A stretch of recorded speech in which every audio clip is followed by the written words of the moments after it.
Hello friends, చూస్తున్నారు కదా, ఇది సహజ సిద్ధమైనటువంటి తౌలపాకులతో ద్రాక్ష పళ్ళతో ఏర్పాటు చేసినటువంటి వినాయక విగ్రహం. వినాయకుని యొక్క డిజైన్ ప్రతిమ.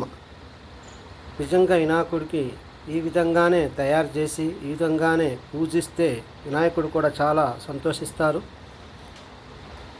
వినాయకుడిని ప్రకృతిలోని సహజమైనటువంటి పదార్థాలతో, ఆకులతో, వస్తువులతోనే తయారు చేసి చివరికి తన తల్లి అయిన గంగలో కలపడమే చాలా ఇష్టమైనటువంటి విషయం. వినాయకుడు చాలా ఇష్టపడతారు అలాంటి విషయానికి. కానీ ఏదో అందంగా ఉండాలని రంగురంగులు హంగామాలు చేసి రంగులు పూసేసి వినాయకుడికి ఇష్టం లేని పని ఆ రంగులు వేయడం, హంగామాలు చేయడం.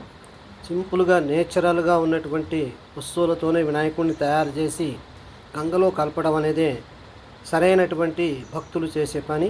కనుక దయచేసి పర్యావరణాన్ని కాపాడినోళ్ళం అవుతాం. వినాయకుడికి ఇష్టకరంగా మనం పూజించినట్లవుతాం. దయచేసి మీరు వినాయకుడిని నేచురల్గానే తయారు చేయండి. ప్యూర్ మట్టితో తయారు చేసి పూజలు అయిపోయిన తర్వాత అలాగనే తీసుకెళ్ళి గంగలో కలిపేస్తే చాలా మంచిది. రంగులు హంగామాలు చేసి వాటికి కృత్రిమంగా హంగామాలు చేసి రంగులు పూస్తే వినాయకుడు ఇష్టపడ్డది దానికి. అంతేకాకుండా ఆ రంగులు విషతుల్యమై నీటిలోని జీవులు చనిపోతాయి. అది సరైన పని కాదు. దయచేసి భక్తులు అర్థం చేసుకోవాలి. వినాయకుడికి ఇష్టమైన పనినే మనం చేద్దాం. అతనికి వ్యతిరేకమైన పని చేయకూడదు. చాలామంది ఏంటంటే వాళ్ళు ఏదో అందంగా ఉండాలి, మంచిగా ఉండాలని చేస్తారు. వాళ్ళ ఉద్దేశం మంచిదే, కాదనట్లేదు. కానీ ఒక్కసారి పర్యావరణాన్ని కూడా ఆలోచించాలి. వినాయకుడికి కూడా అలాంటి విషయాలు ఇష్టం ఉండదు.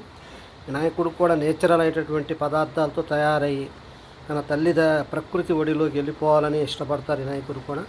అందుకని నిజమైన భక్తులు వినాయకుడికి ఇష్టమైన పని చేయాలి తప్ప వినాయకుడికి ఇష్టం లేని పని, పర్యావరణాన్ని పాడు చేసే పనులు చేయొద్దు. దయచేసి పర్యావరణాన్ని మనం కాపాడుకోవాలంటే దేవుళ్ళని పూజించేటప్పుడు కూడా మనం ప్రకృతి సహజమైనటువంటి పదార్థాలతో తయారు చేసిన, డిజైన్ చేసిన దేవుళ్ళని మనం పూజించి ఆ దేవుళ్ళని మనం మంచిగా భక్తి శ్రద్ధలతోనే ప్రకృతి ఒడిలో కలిపేయాలి. అదే నిజమైనటువంటి భక్తి. ఓకే ఫ్రెండ్స్, ఈరోజు వినాయక చవితి సందర్భంగా ఈ తౌలపాకులతో ద్రాక్ష కాయలతో వినాయకుడిని డిజైన్ చేసాం మేము. ఆ డిజైన్ చేసినటువంటి వినాయకుడి తరపు నుంచి మీ అందరికీ శుభాకాంక్షలు, వినాయక చవితి శుభాకాంక్షలు తెలియజేస్తున్నాం. వినాయకుడి యొక్క ఆశీస్సులు ఎల్లవేళలా మీకు ఉండాలని, మీకు ఎటువంటి అవిఘ్నములు జరిగి ప్రమాదం లేకుండా విఘ్నేశ్వరుడు మీకు అన్ని విధాలుగా సహకరిస్తారని, సహాయపడతారని మనసారా కోరుకుంటున్నాం. ఓకే ఫ్రెండ్స్, మరోసారి వినాయక చవితి శుభాకాంక్షలు మీ అందరికీ. Okay friends, okay subscribers, friends, మిత్రులారా మీ అందరికీ కూడా మళ్ళీ తెలియజేస్తున్నాం వినాయక చవితి శుభాకాంక్షలు. జై హింద్, జై భారత్, జై జై వినాయక, జై గణేష, జై జై గణేష. ఓకే ఫ్రెండ్స్, జై హింద్.